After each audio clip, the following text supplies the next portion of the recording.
Hello everyone, आज हम लोग डिस्कस करते हैं डिस्चार्जिंग ईयर के बारे में। डिस्चार्जिंग ईयर का मतलब होता है कान का बहना।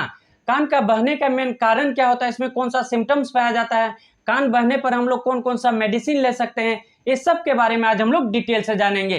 तो चलिए वीडियो को स्टार्ट करते हैं। सबसे पहले बात कर लेते हैं, कान का बहना एक ऐसा कंडीशन होता है जिसके कान के अंदर से पस निकलने लगता है, मवाद जैसा स्थिति होने लगता है, कान के अंदर से पानी जैसा निकलने लगता है। इसको हम लोग क्या बोलते हैं, कान का बहना बोलते हैं। इसके बाद हम लोग जान लेते हैं कि कान बहने का मेन कारण क्या होता है। इसका मेन कारण होता है कान में चोट लगना, यानी कि कान में चोट वगैरह लगता है, चोट का कंडीशन होता है, तो इस सिचुएशन में क्या होता है, कान बहने का संभावना रहता है। इसके बाद साइनस का इन्फेक्शन अगर किसी को होता है तो इस सिचुएशन में भी कान बहने का संभावना रहता है। इसके बाद इन्फेक्शन का कंडीशन में कान बहने का संभावना रहता है। जैसे कौन कौन सा इन्फेक्शन, जैसे हुपिंग कफ हो गया, मीजल्स हो गया, स्कारलेट फीवर हो गया। मीजल्स का मतलब हो गया खेसरा वगैरह। ये सब इन्फेक्शन में क्या होता है, कान बहने का समस्या रहता है। इसके बाद लेरेंजाइटिस हो गया, फेरेंजाइटिस हो गया, टॉन्सिलाइटिस हो गया। ये सब इन्फेक्शन के कारण क्या होता है, कान बहने का संभावना रहता है। इसके बाद किसी को कॉमन कोल्ड हो जाता है, सर्दी जुकाम वगैरह हो जाता है, तो ये सब सिचुएशन में कान बहने का समस्या रहता है। ये सब कुछ कारण होता है जिससे कान बहने का संभावना रहता है। इसके बाद कान बहने का मेन सिम्टम्स क्या होता है, इसमें कौन कौन सा सिम्टम्स पाया जाता है। कान में तेज दर्द होगा। इसके बाद जो है कान से पस निकलने लगता है, मवाद जैसा निकलने लगता है। इसके बाद कान भारीपन जैसे लगने लगता है, बुखार आने लगता है, पूरे कान में दर्द जैसा स्थिति होता है। ये सब लक्षण पाया जाता है। इसके बाद हम लोग जान लेते हैं कि इसमें हम लोग कौन कौन सा मेडिसिन ले सकते हैं। इसके बाद हम लोग जान लेते हैं कि कान बहने पर हम लोग कौन सा मेडिसिन ले सकते हैं।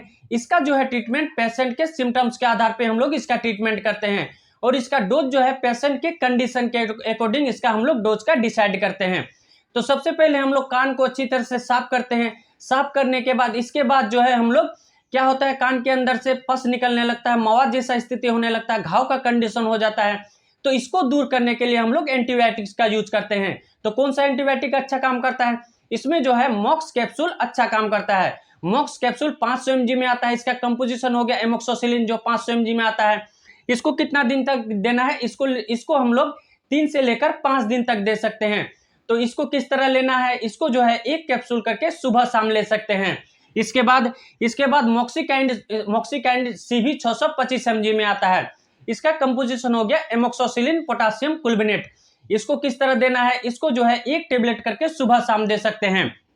कितना दिन तक देना है, इसको जो है 3 से लेकर 5 दिन या 7 दिन तक भी दे सकते हैं। इसके बाद दूसरा एंटीबायोटिक आता है सिप्रोबिट, 500 mg में आता है। इसका कंपोजिशन हो गया सिप्रोफ्लॉक्सासिन, यह 500 mg में आता है। इसको किस तरह देना है, एक टेबलेट करके सुबह शाम दे सकते हैं। कितना दिन तक देना है, 3 से लेकर 5 दिन तक दे सकते हैं। इसके बाद 7 दिन तक भी हम लोग दे सकते हैं। अगर हम लोग टेबलेट या कैप्सूल खा के आराम नहीं हो रहा है तो इस कंडीशन में हम लोग एंटीबायोटिक इंजेक्शन का भी यूज कर सकते हैं। तो कौन सा एंटीबायोटिक अच्छा काम करता है, इसमें जो है जॉन इंजेक्शन अच्छा काम करता है। इसके बाद मोनोसिप इंजेक्शन आता है, जो कान का बहने में अच्छा काम करता है। कान का अगर पस जम जाता है, घाव का स्थिति हो जाता है, तो इसको आराम करने के लिए काफी अच्छा इंजेक्शन होता है। इसका कंपोजिशन हो गया सेप्ट्राइजोन, 1 ग्राम में आता है, 500 mg में आता है, 250 mg में आता है, 125 mg में आता है। इसके बाद जो है इसको किस तरह देना है, इसको जो है पेशेंट के कंडीशन के अकॉर्डिंग हम लोग ओडी भी दे सकते हैं या बीडी भी दे सकते हैं। इसके बाद क्या सिम्टम्स पाया जाता है कान के बहने पर, इसका कान में तेज दर्द होता है। तो तेज दर्द को कम करने के लिए हम लोग पेन किलर का यूज कर सकते हैं। तो कौन सा दर्द का दवाई दे सकते हैं, हम लोग जो है डायनापार टेबलेट दे सकते हैं। डायनापार टेबलेट को एक टेबलेट करके सुबह शाम दे सकते हैं। इसके बाद जेरोडोल पी टेबलेट आता है, जेरोडोल पी टेबलेट को हम लोग एक टेबलेट करके सुबह शाम दे सकते हैं। इसके बाद जेरोडोल एसपी टेबलेट आता है, इसको भी हम लोग एक टेबलेट करके सुबह शाम दे सकते हैं। अगर मान लीजिए अगर दर्द का स्थिति हो रहा हो, तो काफी तेज दर्द हो रहा हो, टेबलेट खा के आराम नहीं हो रहा हो, तो इस कंडीशन में हम लोग इंजेक्शन का भी यूज कर सकते हैं, पेन किलर इंजेक्शन का यूज कर सकते हैं। तो इसमें इंजेक्शन आता है, डायलोना इंजेक्शन आता है, डाइक्लोटोटल इंजेक्शन आता है। इसके बाद डायलोना एक्यू इंजेक्शन आता है। ये सब इंजेक्शन को जो हम लोग दर्द कम करने के लिए दे सकते हैं। इसके बाद जो है हम लोग ईयर ड्रॉप का भी यूज कर सकते हैं। तो कौन सा ईयर ड्रॉप आता है, इसके बाद हम लोग सिप्लॉक्स ईयर ड्रॉप दे सकते हैं। इसको 2 बूंद करके दिन में 3 टाइम दे सकते हैं। इसके बाद ऑटोजेसिक ईयर ड्रॉप आता है, इसको भी 2 बूंद करके हम लोग 3 टाइम दे सकते हैं।